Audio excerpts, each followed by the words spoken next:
bonjour à tous et un bonjour particulier à tous qui ont contribué à ce projet, à le rendre possible, celui d'une permaculture de spiruline, un projet qui, s'inspirant des milieux naturels, veut reconnecter la spiruline avec ses origines et donc avec son lien avec la terre, l'argile. Et donc on veut à travers ce projet, comme vous le savez, passer des cultures hors sol à des cultures qui soient reliées à un substrat, un sol. Et ça, c'est ces dernières années, ces recherches dans les lacs naturels qui nous ont amenés à voir que la nourriture venait essentiellement du sol dans les lacs naturels et que les complexes argilo-humiques qui se trouvent au fond de ces lacs étaient vraiment les garants d'une pérennité de l'ensemble de l'écosystème, en particulier en ce qui concerne l'absorption de la matière organique, la digestion des spirulines mortes, enfin une résilience que l'on peut trouver dans un jardin où il y a un bon humus.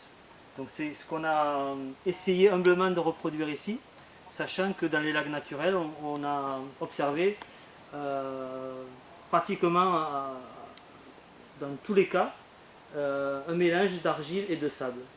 Donc ce que vous voyez ici, ce qu'on a reproduit, c'est un bassin qui a été étanchifié dans un premier temps avec une forte épaisseur d'argile, tassée, 40 cm d'argile. Et ensuite on a rajouté au-dessus un substrat qui est un mélange d'argile et de sable auquel nous on a rajouté un petit peu de pouzzolane parce que c'est une terre volcanique, la pouzzolane, une pierre volcanique que l'on trouve ici. Là, ce que vous avez pu observer au milieu, c'est 3 pierres volcaniques, parce qu'ici on se situe au milieu de 3 volcans. Et donc voilà, la pouzzolane, le volcan est vraiment lié à l'écotype de la spiruline. On a en tous les cas laissé l'information dans le bassin. Alors, la première étape, ça a été, avant de faire le substrat, c'était d'étanchifier le bassin.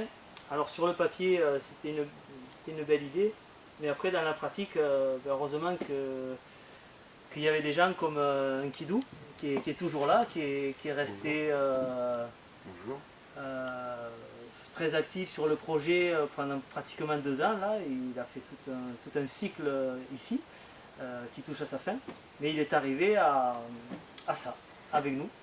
Et donc, merci Nkidou. Un grand plaisir. Ça a été vraiment une performance technique d'arriver à ça. Moi, je ne savais pas dans quoi s'engager. Un sacré défi à relever pour pouvoir faire un bassin profond qui soit complètement étanche dans le fond et relié à la terre. Donc ouais, c'est vrai qu'avec Gilles, on a vraiment modulé nos idées ensemble dans la réalisation de ce bassin. Voilà, tout ce temps-là a porté ses fruits. Grâce à ce petit test, on mesure tout le temps au même endroit. Là, j'ai mesuré le niveau, il y avait 10 cm il y a 5 jours. Et là, aujourd'hui, je suis à 9 cm et demi. Donc, il y a certainement un petit passage, mais on peut considérer qu'il y a une grande partie d'évaporation aussi, du levant qu'il y a dans la région. Donc, c'est tout à fait performant comme étanchéité, on est vraiment content.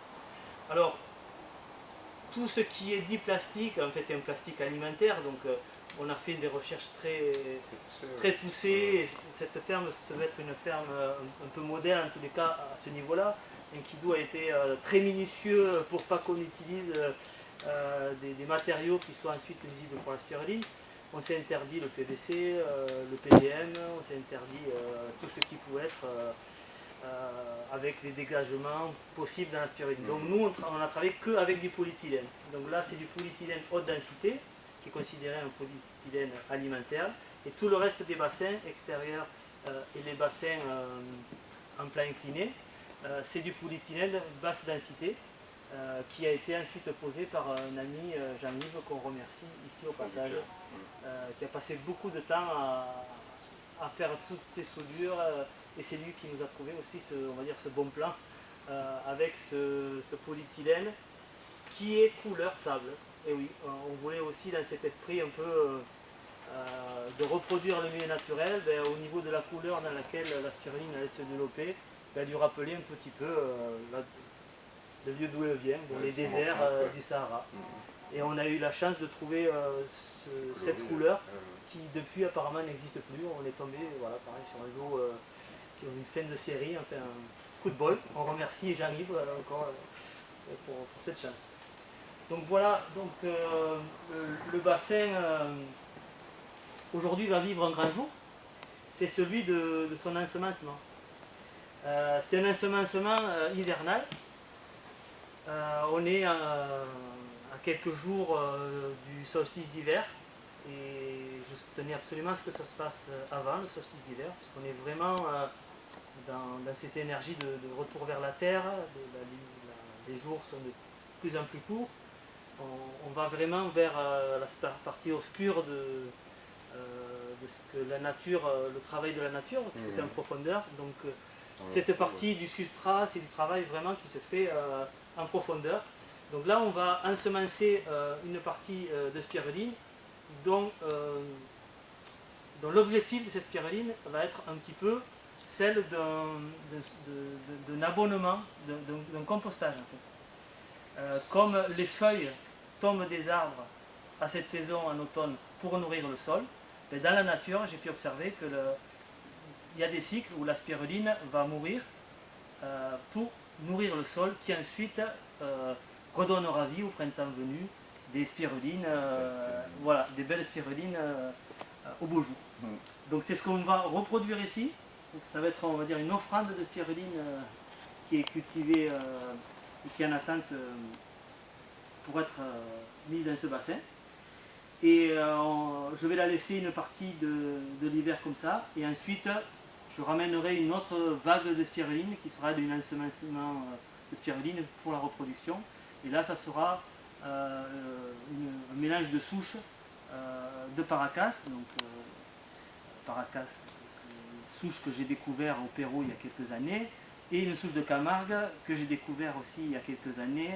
Et donc on va mélanger, il y a une affinité avec ces deux souches. Donc on a la chance de pouvoir aller en Camargue régulièrement, pouvoir récupérer de l'inoculum et d'avoir toujours une souche qui est dans toute sa vitalité, qui garde son naturel, on va dire, elle n'a pas le temps de se métamorphoser ou de transmuter par une culture trop intensive. Donc cet hiver en laboratoire je vais la développer, cette camarguaise avec la Paracas, et ensuite à la sortie de l'hiver, en février, il y aura une deuxième vague d'ensemencement. Et j'espère bien refaire une vidéo à ce moment-là. Magnifique. Donc maintenant on va faire l'ensemencement, ce qu'on voulait partager avec vous.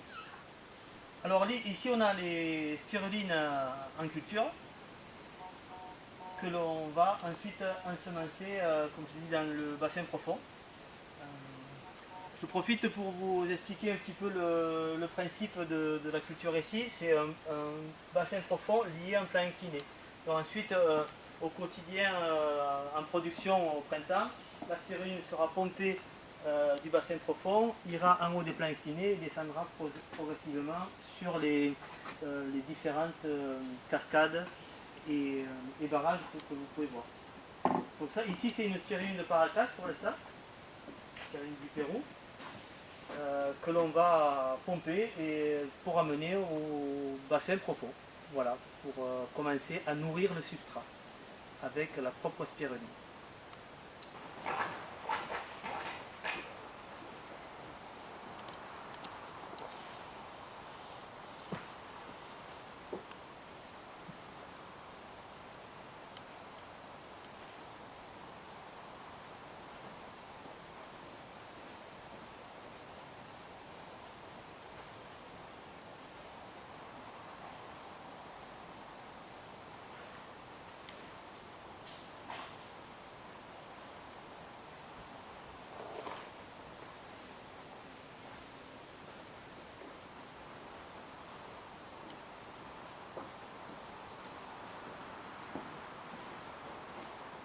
Et voilà, partagez avec nous ce grand jour où la spiruline a retrouvé ce contact avec l'argile qu'elle a quitté depuis qu'elle est cultivée sur des bâches plastiques. Pour nous, ce contact il est vraiment important. L'argile elle est électronégative et elle va capter tous les ions électropositifs. C'est-à-dire que nous, ici, quand on aura de l'azote en excès, donc l'azote c'est électropositif, l'ammoniac par exemple c'est électropositif, l'argile va absorber ces ions d'azote. Et donc quand il y a trop d'azote, elle va l'absorber, et quand il n'y en aura pas assez, elle va ensuite le redistribuer. C'est ça l'équilibre de la nature.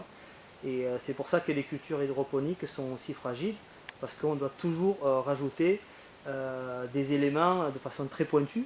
Moi je connais bien, puisque je fais des formations en maîtrise d'apport d'intrants pour les professionnels, mais je vois que ça mène quand même beaucoup de complexité, alors que dans le milieu naturel, tout est équilibré. Si la spiruline est en carence d'un élément, l'argile va automatiquement le redistribuer. Alors pourquoi je dis automatiquement? Parce que la nature est bien faite, même si je n'ai pas compris encore grand chose, mais j'essaye en tous les cas.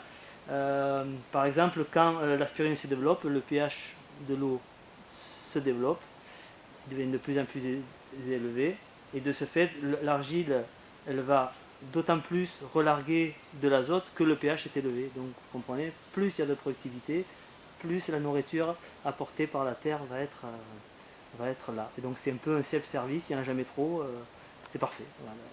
L'équilibre de la nature, toujours aussi impressionnant. Donc ici on parle de permaculture de spiruline parce qu'on essaie d'intégrer tout ça.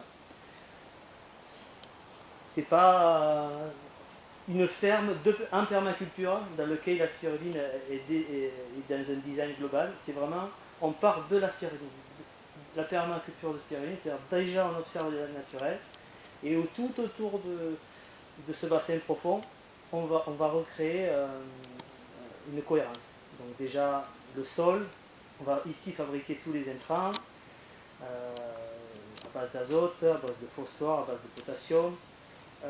Et ensuite, on va récupérer l'eau de pluie. Déjà, on a mis tout un tas de systèmes au point avec un kilo pour récupérer l'eau de pluie. On va, dès que les financements le permettront, passer à une énergie solaire et éolienne pour qu'on soit le plus autonome possible.